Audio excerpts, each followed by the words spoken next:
Kisah pemuda yang taubat di zaman Rasulullah sallallahu alaihi wasallam. Suatu hari Umar radhiyallahu anhu datang menemui Rasulullah dengan menangis.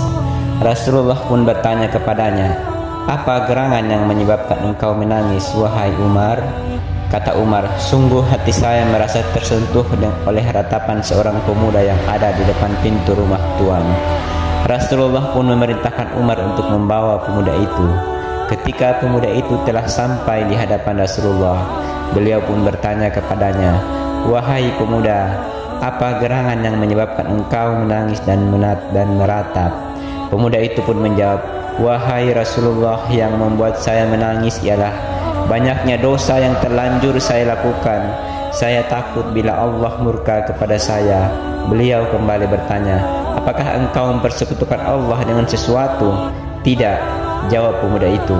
"Apakah engkau telah membunuh orang dengan tanpa hak?" tanya Rasulullah. "Tidak," jawab pemuda itu. "Allah akan mengampuni semua dosamu meskipun dosa itu sepenuh 7 langit dan bumi." Jelas Rasulullah sembari menenangkan pemuda itu.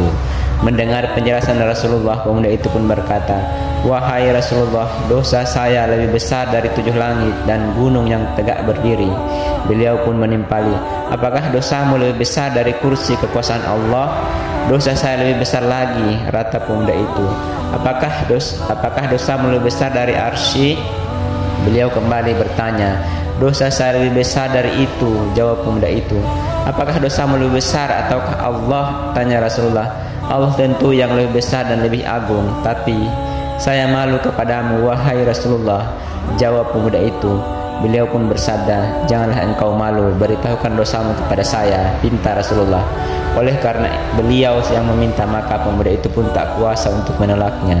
Akhirnya ia pun menceritakan dosa yang telah dikerjakannya, seraya berkata, "Wahai Rasulullah, sungguh saya adalah seorang pemuda pembongkar mayat dalam kubur. Sejak 7 tahun yang lalu, suatu ketika ada seorang gadis putri seorang sahabat golongan Ansar yang meninggal dunia. Maka saya pun membongkar kuburnya dan mengeluarkannya dari kafannya. Karena tergoda bisikan setan, saya pun menggaulinya." Tiba-tiba gadis itu berbicara, "Tidakkah engkau malu kepada kitab Allah dan pada hari dia meletakkan kursinya untuk memberi hukuman serta mengambil hak orang yang dianiaya dari yang telah menganiayanya? Mengapa engkau jadikan aku telanjang di hari penghimpunan kelak dari orang-orang yang telah meninggal dunia? Mengapa engkau jadikan aku berdiri dalam keadaan junub di harbaan Allah?" Mendengar cerita itu, Rasulullah pun meloncat karena gusarnya. Dengan suara keras beliau berkata, "Wahai pemuda fasik, keluar dan jauh-jauhlah kamu dari saya. Tidak ada balasan yang pantas untukmu kecuali neraka." Pemuda itu pun keluar dan menangis sejadi-jadinya.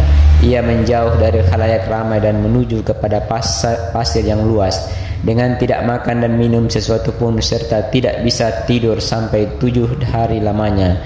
Tubuhnya pun mulai lemah dan lunglai hingga ia pun jatuh tersungkur di permukaan tanah berpasir yang maha luas itu, seraya meletakkan wajahnya di pasir sambil bersujud. Ia berdoa dan meratap, "Wahai Tuhan, aku adalah hamba-Mu yang berdosa dan bersalah. Aku telah datang ke pintu Rasul-Mu agar dia bisa menolongkan di sisi-Mu.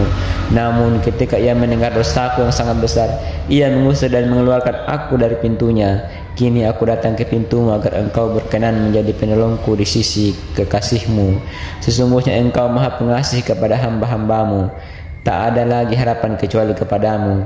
Kalau tidak mungkin maka lebih baik kirimkan saja api neraka dari sisimu dan bakarlah aku dengan api itu di duniamu ini sebelum engkau bakar di akhiratmu nanti." Sepeninggal pemuda itu, Rasulullah didatangi oleh malaikat Jibril seraya berkata, "Wahai Rasulullah, Allah telah berkirim salam kepadamu." Beliau pun menjawab salam Allah. Setelah malaikat Jibril kembali berkata, "Allah bertanya kepadamu, apakah kamu yang telah menciptakan para makhluk?" Beliau menjawab, "Tentu saja tidak. Allah yang telah menciptakan semuanya."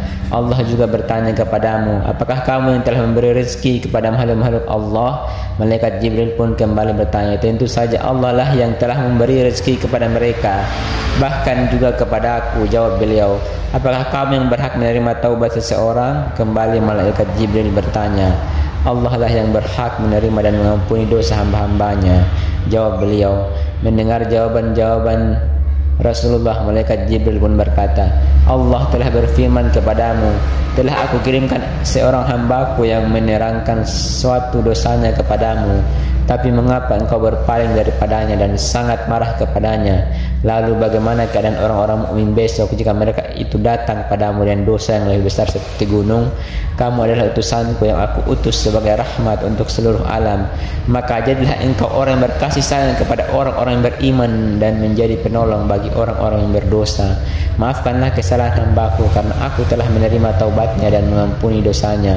Mendengar teguran Allah, Rasulullah pun mengutus beberapa orang sahabat untuk menemui pemuda yang pernah diusir Rasulullah itu. Akhirnya mereka pun menemukannya dan mereka pun memberikan kabar gembira tentang ampunan Allah kepadanya. Lalu mereka membawa pemuda itu kepada Rasulullah, dan kebetulan saat mereka sampai, beliau sedang mengerjakan sholat. Maka mereka pun segera bermakmum di belakangnya. Setelah selesai membaca surat Al-Fatihah, beliau membaca surat At-Takasur. Baru saja beliau sampai ayat hatta zurtumul maqabir, sampai kamu masuk ke dalam kubur. Maka pemuda itu pun menjerit keras dan jatuh. Ketika orang-orang telah selesai sholat, mereka pun mendapati ternyata pemuda itu telah meninggal dunia. Allah pun berkenan menerima taubatnya dan memasukkannya ke dalam kelompok hamba Allah yang soleh. Wallahu a'lam bishawab.